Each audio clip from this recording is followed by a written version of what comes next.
menunjukkan lidah dan leher yang sudah tergorok, muka yang sudah hancur kepada si anak itu.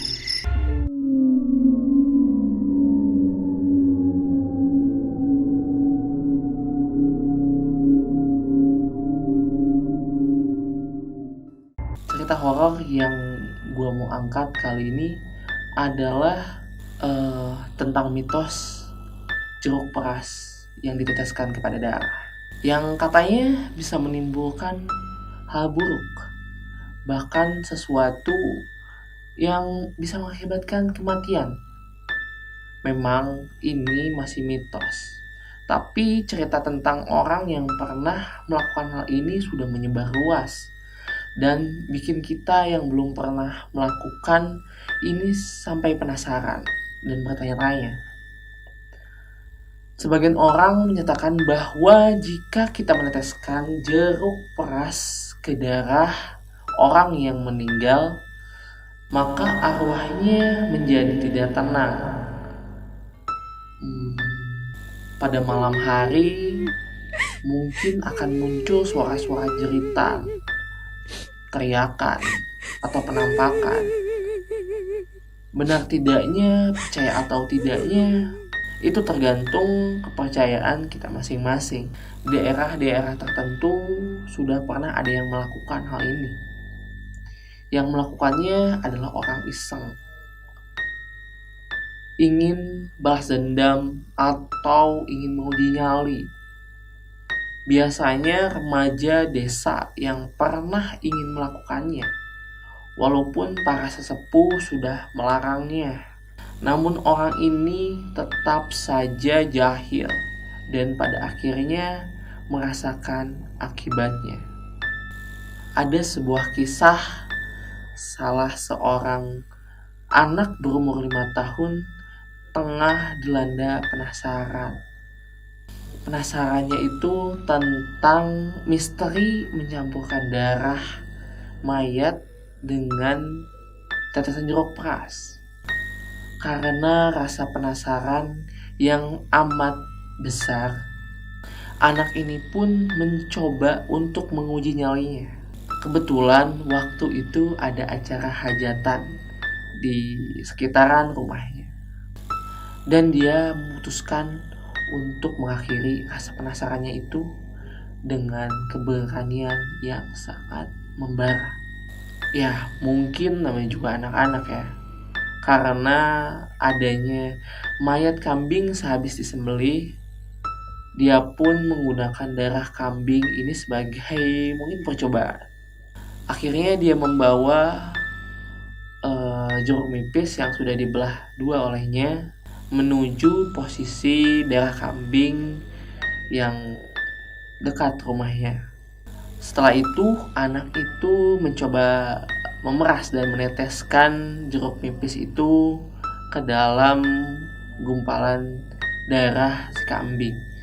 Lalu apa yang terjadi? Tidak ada. Pada siang hari, mungkin ini adalah sebuah mitos. Setelah itu dia pulang dan melanjutkan aktivitasnya. Selang malam pun tiba. Saat bocah itu tidur bersama kakeknya, tiba-tiba terdengar suara kambing.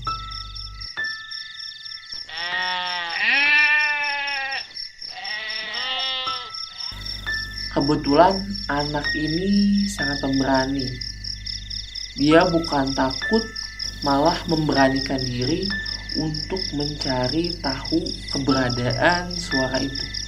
Di sana, di tempatnya sedang tidak ada kambing, semuanya sudah disembelih. Seharusnya suara kambing itu tidak ada, atau mungkin itu kambing jadi-jadian.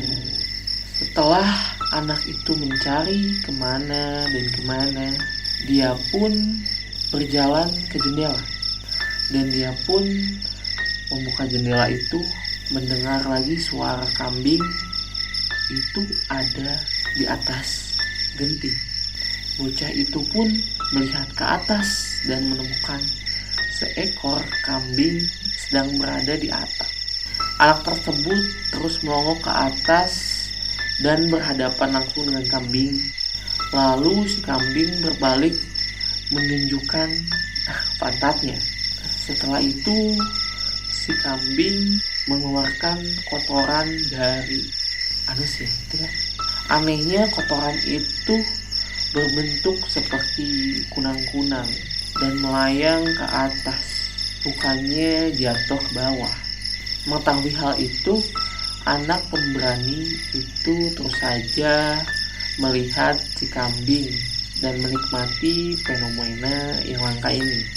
Tak lama kemudian si kambing berputar arah, menunjukkan lidah dan leher yang sudah tergorok, muka yang sudah hancur kepada si anak itu.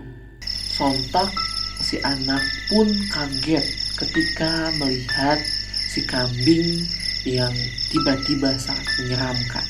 Bahkan lidah si kambing itu hampir mengenai si anak. Sontak si anak pun lari dan berteriak kepada si mbah. Si anak pun berkata, "Mbah, mbah, tolong." Si anak berteriak. Kakek pun langsung terbangun dan menjawab, "Ada apa, Dok? Ada apa?" Anak ini pun tidak menjawab saking ketakutannya.